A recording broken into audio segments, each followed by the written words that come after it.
नमस्कार, स्वागत है आपका द फोर्थ स्टेट यूट्यूब मंच पर। मेरा नाम है रविंद्र सिंह शोरान और बहुत दिनों के बाद आज हमारे साथ एक बार फिर से जुड़ गए हैं सुशील मानव जी। बहुत व्यस्त रहते हैं, बड़ी मुश्किल से पकड़ में आए, तो हम लोग इनसे पूछेंगे, जानेंगे। ट्रैवलिंग बड़ी करते हैं, हरियाणा भर में घूमते रहते हैं, तो आज लेकिन हमको मिल गए हैं, तो हमें लगा कि समय का सदुपयोग करें और 10-15 मिनट की बातचीत आप लोगों के साथ शेयर करें। सर नमस्कार, बहुत बहुत स्वागत है। जी जी, नमस्कार नमस्कार। धन्यवाद सर आपका।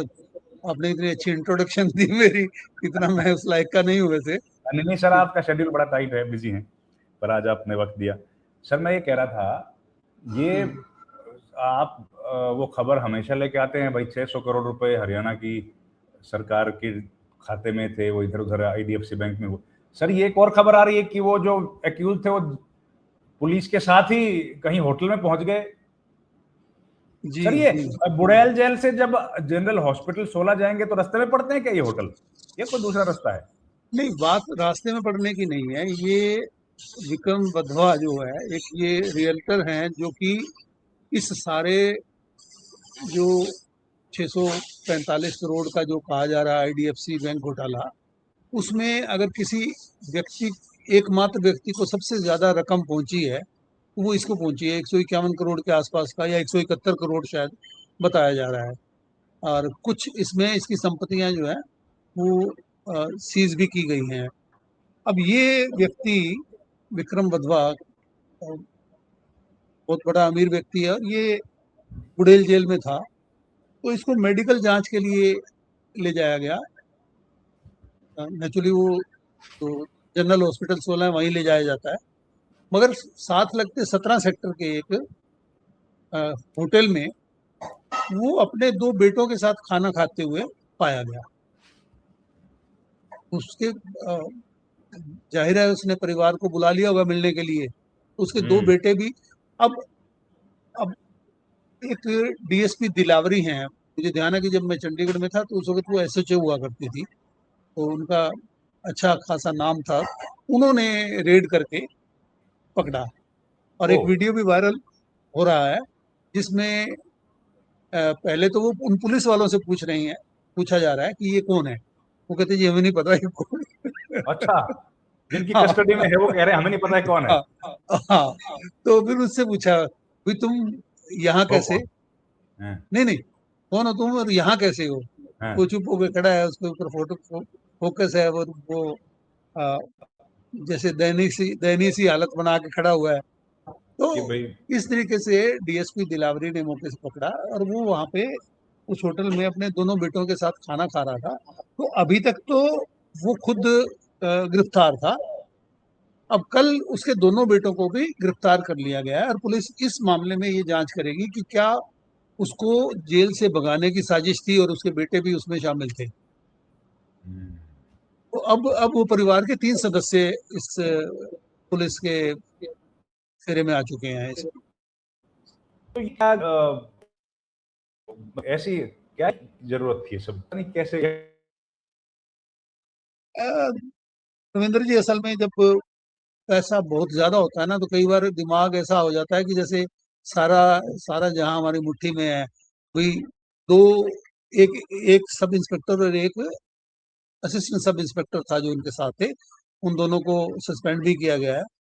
अब जाहिर है कि कुछ ना कुछ पैसे का लेन देन हुआ होगा जिसकी वजह से उन्होंने ये अलाउ किया, क्योंकि वो भी तो अंदर ही थे उसी होटल के अंदर। तो ऐसे तो वो क्यों अलाउ करेंगे, उनको बेटों से मिलना भी क्यों अलाउ करेंगे? बाकी तो आप छोड़ ही दीजिए खाना, एक होटल में खाना। नहीं, ऑफ मैं रूट ना तो जा मुझे ही नहीं मुझे सकते ना, जो मुझे रूट है वो तो मुझे एक सरकारी चीज गाड़ी में और। आए होंगे ना सर, पुलिस की गाड़ी में तो आए ऑफ होंगे, कोर्स ऑफ कोर्स, जो पुलिस कुछ की भी, गाड़ी में। बिल्कुल पुलिस लेके गई है उनको मेडिकल करवाने के लिए, और वापस ले जाने की बजाय उसको होटल में ले गई। होटल में वो खाना खुना खाते हुए, जब जब पुलिस डीएसपी दिलावरी वहां पहुंची है, तो वो वहां पे खाना खा रहे थे, बेटे भी उनके साथ खाना खा रहे थे। तो डीएसपी मैं दिलावरी को मुझे आपको लगता है टिप ऑफ मिला है कहीं, कहीं ना कहीं से टिप ऑफ किसी ने मिला होगा बताया। ना, कहीं ना कहीं। देखिए, आप किसी भी पब्लिक प्लेस में जब होंगे, hotel is a public place, और वधवा जो है वो कोई ऐसे कोई अनकॉमन पर्सन भी नहीं है। अब तो दुनिया बहुत ज्यादा जानती होगी उनको। जाहिर है किसी ना किसी जानकार ने वहां पे इनको देख लिया होगा, देख के किसी ने पुलिस को मैसेज कर दिया होगा। अच्छा, वो रेस्टोरेंट में खाना खा रहे थे किसी रूम में, ऐसे क्योंकि प्राइवेट क्योंकि प्लेस में? हाँ, हाँ, नहीं नहीं, रेस्टोरेंट में ही खाना खा रहे थे। अगर किसी एक प्राइवेट जगह पे होते शायद शायद पकड़ में नहीं भी आते। और कई बार within the police department भी कोई उन जो दो जो सस्पेंड हुए हैं उनका कोई मित्र भी हो सकता है ये tip off करने। मुझे इसके साथ एक और बात ध्यान आ रही है कि जो चंडीगढ़ के कांग्रेस के एमपी हैं मनीष तिवारी।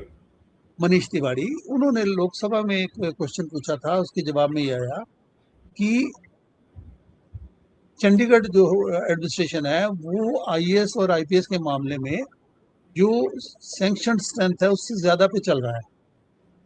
जैसे हाँ, 11 आईएएस की ऑथराइज स्ट्रेंथ है शायद, और 7 आईपीएस की ऑथराइज स्ट्रेंथ है, जबकि अभी 12 और 9 पे चल रहा है।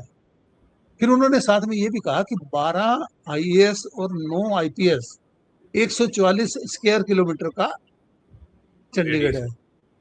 एक रेडियस मतलब हाँ, टोटल जो उसका हाँ एरिया है, सही है। 144 स्क्वायर किलोमीटर का। इसी के साइज के पंचकुला, इसी के साइज के मोहाली सिर्फ एक डीसी और एक एसपी से चला रहे हैं, या ज्यादा से ज्यादा ये कहीं पे कमिश्नरेट है तब भी।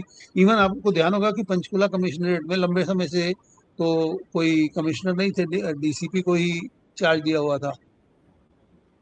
तो आप ये देखिए कि उन्होंने ये भी सवाल उठाया कि वहां पे इतने अधिकारियों की क्या जरूरत है, क्यों बिठा रखे हैं।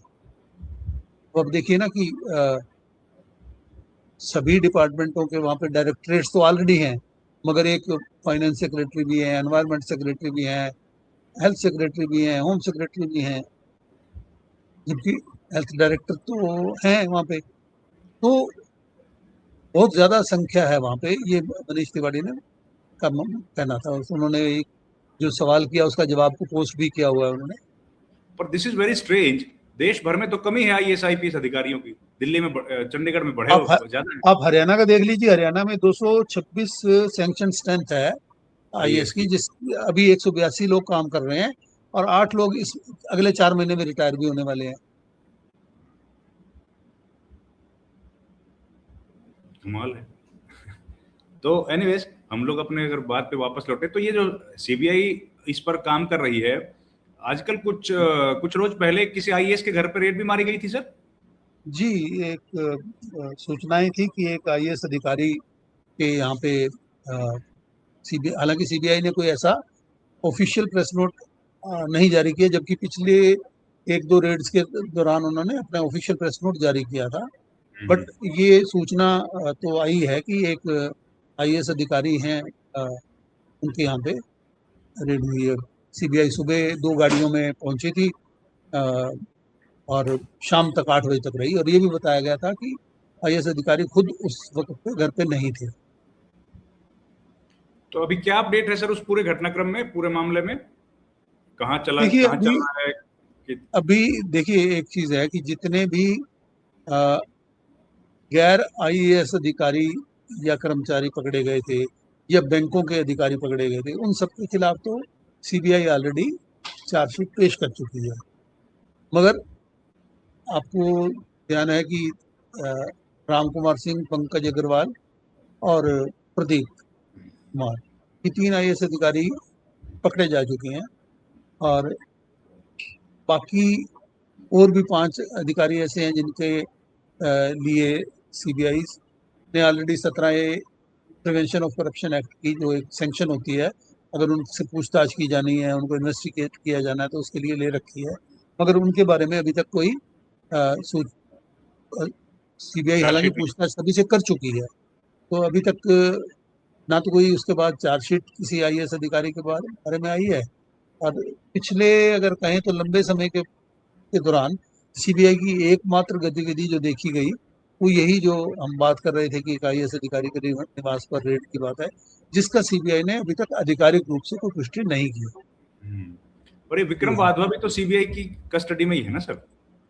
ऑफ कोर्स ये सभी लोग जो इस स्कैम से जुड़े हुए हैं, आईडीएफसी और AU small finance bank scam, तो ये हालांकि जितने लोग पहले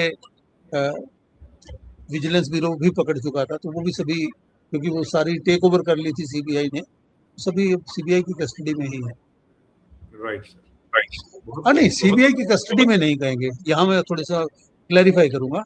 अब वो जुडिशियल कस्टडी में, सीबीआई कस्टडी तब तक होती है जब उनका सीबीआई रिमांड मिलता है, तो इस वक्त वो जुडिशियल कस्टडी में है।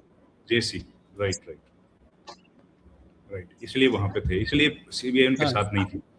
जी, अदरवाइज तो सीबीआई होती। सही कह रहे हैं, यू आर राइट। हाँ। थैंक यू सर, बहुत धन्यवाद आपका, आपने समय निकाला। धन्यवाद जी, बहुत बहुत धन्यवाद, बहुत बहुत धन्यवाद। Thank you very much.